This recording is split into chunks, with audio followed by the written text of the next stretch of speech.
You know, when John Doerr asked me to be here tonight, I told him to suck my dick. And now I'm here.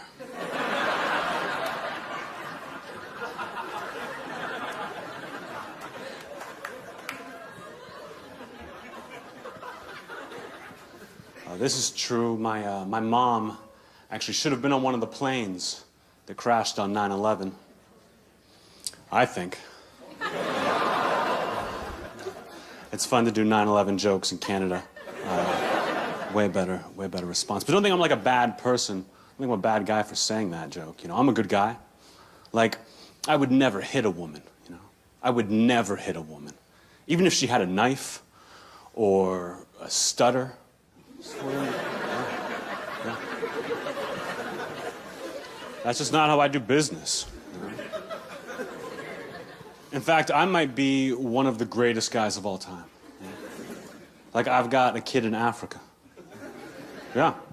I've got a kid in Africa that I feed, that I clothe, that I school, that I inoculate for 75 cents a day. Which is practically nothing, you know, compared to what it costs to send him there.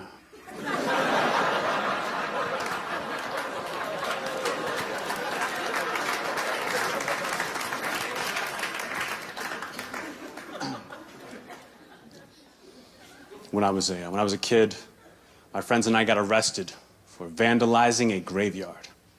$10,000 in damages. But we had a great lawyer who knocked it down to criminal trespassing and necrophilia.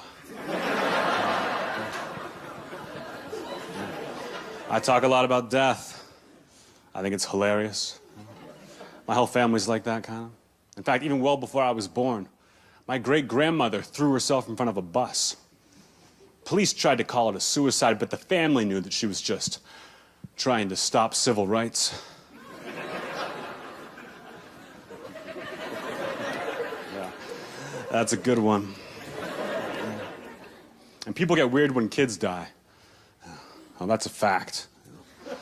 Like about a month ago, some kids in my neighborhood are playing hide and go seek, and one of them ended up in an abandoned refrigerator. It's all anybody talked about for weeks. I said, who cares? How many kids you know get to die a winner?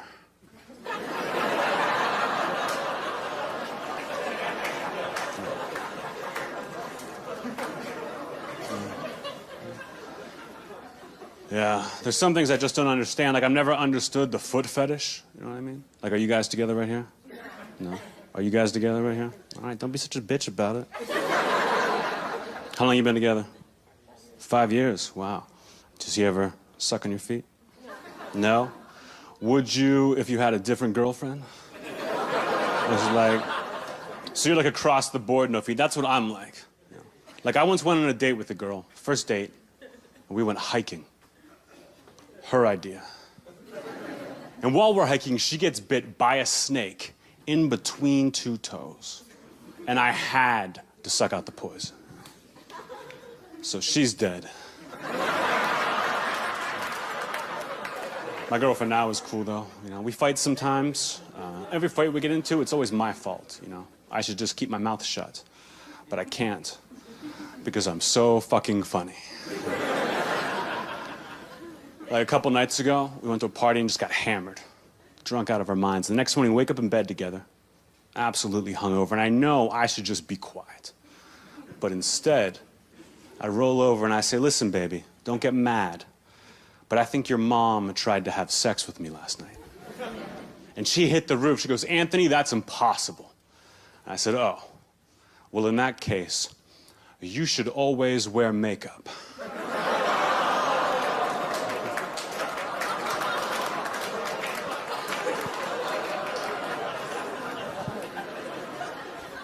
I think being a comedian is the greatest job in the world. Greatest job in the world once you get to my level. You know? The only thing I don't like is all the travel. You know, I'm always flying somewhere, always stuck in an airport. Even flying here into Montreal a couple days ago. 2.5 hour flight delay. I'm stuck in an airport bar, talking to some random asshole. And I got nowhere to go, so we start drinking. I say, hey man, what do you do? And he says, and I quote, oh, nothing right now. but I used to be a priest. As in, oh shit. But I got nowhere to go. So we keep talking and we keep drinking. Finally, a couple hours go by. Priest gets up. He says, hey, man, I don't want to lie to you. You seem like a cool guy with a loose attitude. So I'm just going to tell you straight out, I used to be a priest. I got kicked out because I molested a kid. And then he leaves. Right? Now, here's the thing. Right? After talking to this guy and getting to know this guy for 2 hours, I have to admit, he was actually a really cool guy. You know, like, if you could forget about, you know, all that Jesus bullshit. Thank you very much, Montreal.